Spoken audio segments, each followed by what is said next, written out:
বিসমিল্লাহির রহমানির রহিম।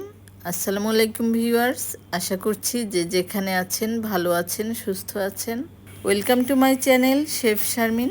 তো আজকে এটা কি রান্না করেছি কে বলতে পারবে? খুবই মজার স্বাদের আম দিয়ে টক রান্না করেছি। খুবই মজা, এটা একটু টক টক মিষ্টি মিষ্টি করে করেছি আমি। আপনারা চাইলে শুধু টকও করতে পারেন। তো 5 মিনিটের মধ্যে কিভাবে এই আমের পাতলা টক রান্না করলাম সেটা দেখার জন্য আশা করছি সাথেই থাকবেন। তো আমের এই টক রান্না করার জন্য অবশ্যই কাঁচা আম লাগবে। আর আমি এই কাঁচা আমটা ডিপ ফ্রিজে ফ্রোজেন করে রেখেছিলাম। যখন কাঁচা আমের সিজন থাকে তখন তো এই টকটা খাওয়াই হয়, আর যখন সিজন থাকে না তখনও এটা খাওয়ার জন্য এভাবে ফ্রোজেন করে রাখছি। তো এখন বক্স করে বা যে কোনো জিপার ব্যাগে আমি এভাবে আমগুলো রেখে দিচ্ছি। তো এভাবে রাখলে যখন তখন আম দিয়ে টক রান্না করে খাওয়া যায় বা আম দিয়ে ডাল রান্না করে খাওয়া যায়। তো জিপার ব্যাগে আমগুলো ডিপ ফ্রিজে রেখে দিচ্ছি। আর এখান থেকে অল্প কিছু আম নিয়েছি টক রান্না করার জন্য। তো প্রথমে যেই কাজটি করলাম, 1 পাতিল পানি দিয়ে দিচ্ছি চুলায়। এখানে 6 কাপ পরিমাণ পানি দিয়েছি। তো পানিটা আপনারা আপনাদের প্রয়োজন অনুযায়ী দিয়ে নেবেন। আর সামান্য একটু হলুদ দিয়ে দিচ্ছি। হলুদটা জাস্ট একটু কালারের জন্য, কালারটা যাতে দেখতে সুন্দর লাগে সেজন্যই। এখন পানিটা ভালোভাবে ফুটিয়ে নিচ্ছি। যেহেতু আমটা সিদ্ধ হতে বেশি সময় লাগে না, সেজন্যই পানিটা ফুটিয়ে নিলাম। এখন ফুটন্ত পানিতে আমগুলো দিয়ে দিচ্ছি। এখন লবণ দিয়ে দিচ্ছি 1 টেবিল চামচ পরিমাণ। আর লবণটা অবশ্যই স্বাদ অনুযায়ী দিতে হবে। চিনি দিয়ে দিচ্ছি 2 টেবিল চামচ পরিমাণ। আর আম কতটা টক বা মিষ্টি সেটার উপর ডিপেন্ড করেই লবণ এবং চিনিটা দিতে হবে। আপনারা চাইলে চিনিটা স্কিপ করতে পারেন। যদি শুধু টক টক খেতে চান তাহলে চিনিটা অ্যাড করবেন না।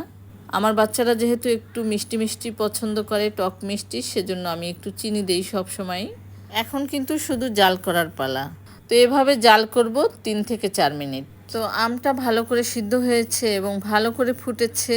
তো এখন একেবারে শেষের দিকে একটি ফ্রাই প্যানে 1 টেবিল চামচ সয়াবিন তেল দিয়ে 1 টেবিল চামচ পাঁচফোড়ন দিয়ে ভালো করে একটু ফোড়ন দিয়ে দিচ্ছি। তো এই পাঁচফোড়নের কারণে কিন্তু আমের টকটা ঘ্রাণটা অনেক সুন্দর হয়ে যায়। আপনারা চাইলে কিন্তু তেলের পরিমাণটা আর একটু কমিয়ে নিতে পারেন যদি তেল বেশি খেতে না চান। আর চুলা আঁচটা লো হিটে রেখে কিন্তু পাঁচফোড়নটা ভাজতে হবে। পাঁচফোড়ন যেন পুড়ে না যায়। পুড়ে গেলে কিন্তু পাঁচফোড়নের ঘ্রাণটা নষ্ট হয়ে যাবে, তখন খেতে ভালো লাগবে না।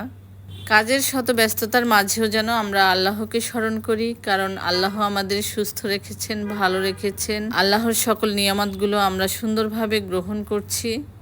তো 1 মিনিটের মতো পাঁচফোড়নটা ভেজে নিয়ে দিয়ে দিচ্ছি আমের টকের মধ্যে। ব্যাস তৈরি হয়ে গেল টক মিষ্টি আমের ঝোল, পাতলা ঝোল যেটাই বলেন, আমের টক। এখন ভালো করে নেড়ে একটু আমটা একটু ভেঙে ভেঙে দিচ্ছি। আমটা ভালো করে সিদ্ধ হয়ে গিয়েছে। আপনারা বাসায় একবার হলেও ট্রাই করে দেখবেন, তখন বুঝবেন খেতে কতটা ভালো লাগে। একবার খেলে বারবার খেতে ইচ্ছে করবে। আমি কিন্তু চুলাটা বন্ধ করে দিয়েছি। এখন সার্ভ করার পালা।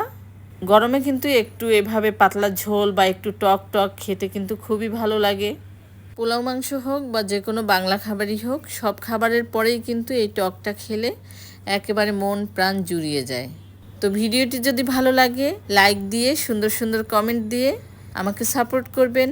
আর যদি সময় সুযোগ হয় ভিডিওটি শেয়ার করে দিবেন ফ্রেন্ডস ও ফ্যামিলির সাথে। যারা অলরেডি আমাকে সাপোর্ট করছেন তাদের সকলকে থ্যাংক ইউ সো মাচ। আজ এ পর্যন্তই। সকলে ভালো থাকবেন, সুস্থ থাকবেন। আল্লাহ হাফেজ।